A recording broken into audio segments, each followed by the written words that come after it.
Hey, Tenno, welcome to the Citrine guide. Let's get right into it. The only requirement to unlock the node on Mars is to have completed the Heart of Deimos quest. And before you go hit the grind, here's something to think about. As you finish a round, you will earn rewards from the drop pool, and that is important, so do not immediately spend your crystals, because if you buy something now, and then you get it as a drop later, the crystals you spent buying it are wasted for nothing. The only two exceptions that I do give this is if you're getting a copy of Citrine for the Helminth, and the Arcanes, as you need 21 of each to max them out. Now, for the main entree. Tyana Pass is a crystal defense mission consisting of two main things: defending the Mama Crystal from enemies and collecting many crystals that spawn in a variety of fixed locations. The only ways to obtain the Belric and Rania crystals are by 1. Finishing a round which awards 10 or 15 of each crystal depending if you're playing Steel Path or not, and secondly, collecting 50 of the crystals that spawn around the map which awards 5 or 7 of one crystal, and after obtaining another 50, rotates to the other crystal. Realistically speaking, any Warframe will work for this mission, as all you will need to be good enough at doing is killing enemies and moving around, but having an efficient team composition will reward you in the long term. Now, if you're loading in with random players, then I would recommend bringing in Titania, as her mobility is going to ensure that you're going to grab most of the crystals, if not basically all of them. But if you're coming in with a full group, a friend or two, these Warframes right here are all viable for different reasons, like their speed, supporting abilities, defense, or just room clearing abilities.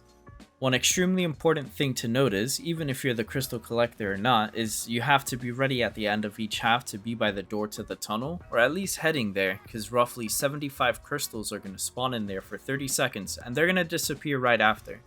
Once again, it's very important to grab these, as on a per 4 round basis, if you completely skip them all, it'll cost you about 30 of each crystal in a normal run, and 42 of each crystal in a Steel Path run.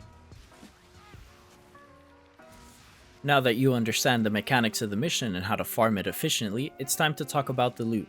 The rotation goes as follows: AABC. The most important things we want are the weapon blueprints from the A rotation, the weapon parts and arcanes from the B rotation, and finally Citrine's blueprint, component blueprints, and the arcanes from the C rotations.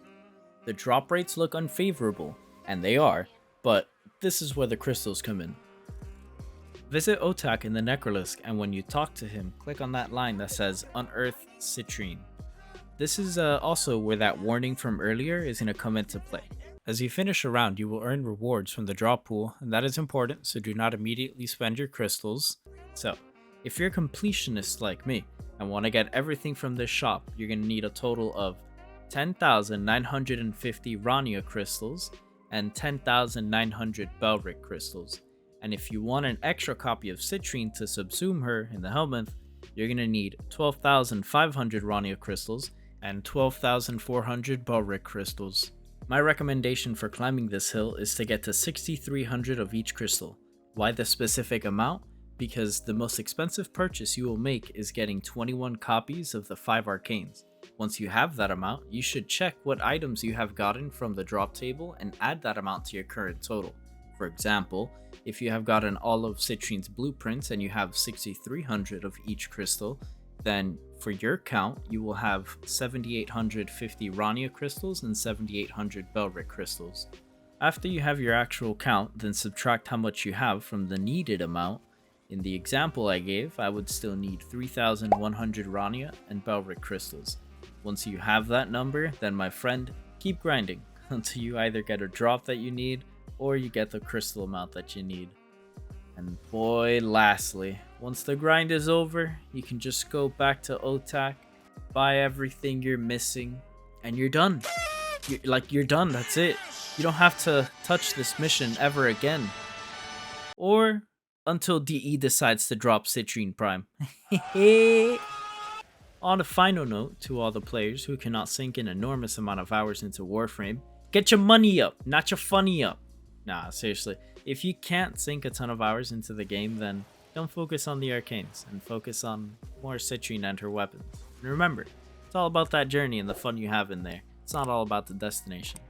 Hope you enjoyed. Leave a like, comment, subscribe. Peace, y'all.